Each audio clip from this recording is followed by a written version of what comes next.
नमस्कार दोस्तों, हमारी आज की कहानी का नाम है दिखावा।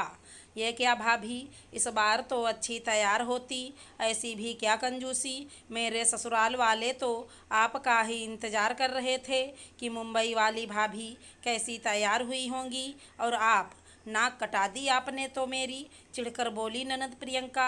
हाँ सीमा, कम से कम साड़ी तो नई फैशन की पहनती। वहाँ मुंबई में तो कैसी कैसी डिजाइनर साड़ियाँ और ज्वेलरी मिलती है।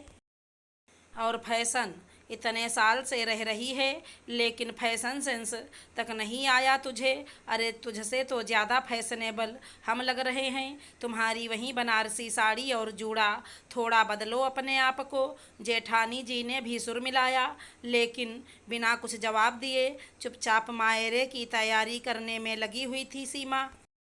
सीमा अपनी ननद प्रियंका के बेटे के यज्ञोपवीत संस्कार में आई है। परिवार की छोटी बहू सीमा अपने पति रोहित, सास ससुर और 2 बच्चों के साथ मुंबई में रहती है। एक जेठानी है जो ससुराल वाले शहर ही रहती है। बाकी सारे रिश्तेदार भी वहीं आसपास रहते हैं, इसलिए निरंतर संपर्क में रहते हैं। लेकिन सीमा दूर रहती है, इसलिए सबसे कम मिलना होता है।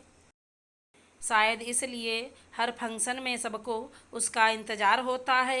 एक तो तरह तरह के गिफ्ट और दूसरा फैशन। गिफ्ट तो सबको मिल जाते हैं, लेकिन फैशन और दिखावे के मामले में सबको निराश कर देती है सीमा। हमेशा सादी और सिंपल रहने वाली सीमा एक अच्छी और विवेकशील गृहिणी है। शायद इसलिए यह जानते हुए भी कि बेटे की इतनी हैसियत नहीं है, सास ससुर ने उसके साथ जाकर रहना निश्चित किया।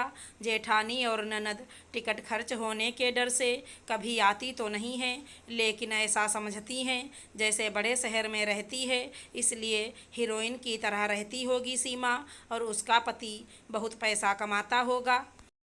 सासू माँ भी बड़ी बड़ी बातें करने से बाज नहीं आती, इसलिए कोई मौका नहीं छोड़ती ननद और जेठानी उसकी सादगी का मजाक उड़ाने में और उसे कंजूस बोलने में। लेकिन ये सीमा ही जानती है कि इतने बड़े शहर में रहना कितना महंगा होता है। पति देव की आधे से ऊपर तनख्वाह तो घर के किराए और बच्चों की फीस में ही निकल जाती है। बाकी में घर खर्च और सास ससुर की दवाई, ये सब गिनाने की चीज़ें नहीं हैं। सब जानते हैं माँ बाप भी बच्चों की तरह ही होते हैं, लेकिन बच्चे कम से कम विज्ञापन और बड़ी फीस देखकर अपना हॉस्पिटल और स्कूल नहीं चुनते। उस पर सामाजिकताएं, चाहे उसके घर कोई आए ना आए, लेकिन ससुराल के हर रिश्तेदार के यहाँ उसकी उपस्थिति ज़रूरी है। हो भी क्यों ना, मायरे तो उसे ही भरने हैं। सास ससुर के साथ जो रहती है, इस बार भी इसीलिए आई है। ननद के घर में फंक्शन है तो मायरा भी भरना है। पूजा शुरू होने ही वाली है। ननद उसके पास यहीं कन्फर्म करने आई थी कि मायरा तैयार है या नहीं, लेकिन उसको देखकर चिढ़ गई।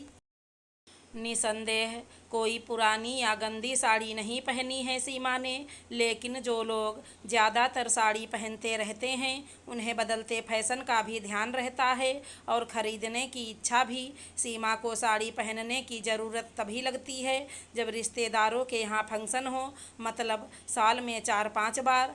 एक तो इतने खर्चे, उस पर हमेशा बदलती रहने वाली फैशन। इसलिए थोड़ी बहुत सदाबहार साड़ियाँ जैसे बनारसी, कांजीवरम और बंधेज रखी हुई हैं जो चलती रहती हैं, और ज़्यादा मेकअप तथा ज्वेलरी का शौक़ नहीं है उसे। जेठानी की भारी सलमा सितारा वाली साड़ी हैवी मेकअप और ज्वेलरी के सामने बिल्कुल सादी लग रही थी सीमा। भाभी ऐसा करो, मायरे का सामान बड़ी भाभी को दे दो। आपके तो फोटो भी ढंग के नहीं आएंगे, मुंह बिगाड़ कर बोली ननद, और आंखें भर आईं सीमा की। 1 मिनट प्रियंका। सीमा का पति जो अपना कुछ सामान लेने आया था और काफ़ी देर से उनकी बातें सुन रहा था, अंदर आया। चलो सीमा, हम यहाँ से चले जाते हैं। अगर हम अच्छे ना दिखकर फ़ोटो बिगाड़ सकते हैं तो फंक्शन भी बिगाड़ ही रहे होंगे। ऐसा क्यों करना, इससे तो चले जाना बेहतर है। मैंने ऐसा कब कहा भैया?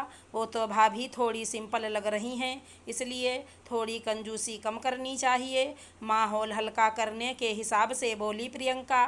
तुम्हारी भाभी कंजूस नहीं है प्रियंका, बल्कि मेरी हैसियत ऐसी है कि या तो उसकी शान दिखा सकता हूँ या तुम्हारी। लेकिन ये उसकी समझदारी कहूँ या त्याग, वो हमेशा तुम्हारी शान चुनती है। चाहे तुम उसे नीचा दिखाने में अपनी शान समझती हो, लेकिन वो हमेशा यही चाहती है कि तुम सर उठाकर चल सको। हम लोग बड़े शहर में रहते हैं तो हमारे खर्च भी ज़्यादा हैं। मैं ऑफिस जाता हूँ, इसलिए जो ज़रूरी है वो है ही। मम्मी पापा का बुढ़ापा है, इसलिए हम लोग ये बिल्कुल नहीं चाहते कि उन्हें इस उम्र में समझौते करने पड़ें। बच्चों के लिए भी जो ज़रूरी है वो है ही। सामाजिकताओं में भी पीछे नहीं रह सकते।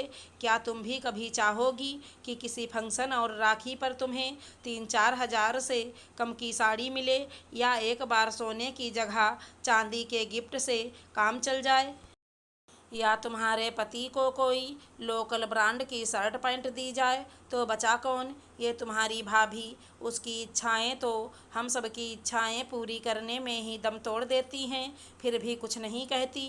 लेकिन किसे पड़ी है? आजकल सबको दिखावा और फोटो प्यारी हैं, जिससे मोबाइल पर स्टेटस लगाया जाए। फिर भी भाभी अच्छी दिख रही हैं तो उन्हीं का फ़ोटो खींचना, वो भी कुछ तो दे ही रही होंगी। हमारा मायरा उन्हें देने की क्या ज़रूरत? रोहित ने कहा।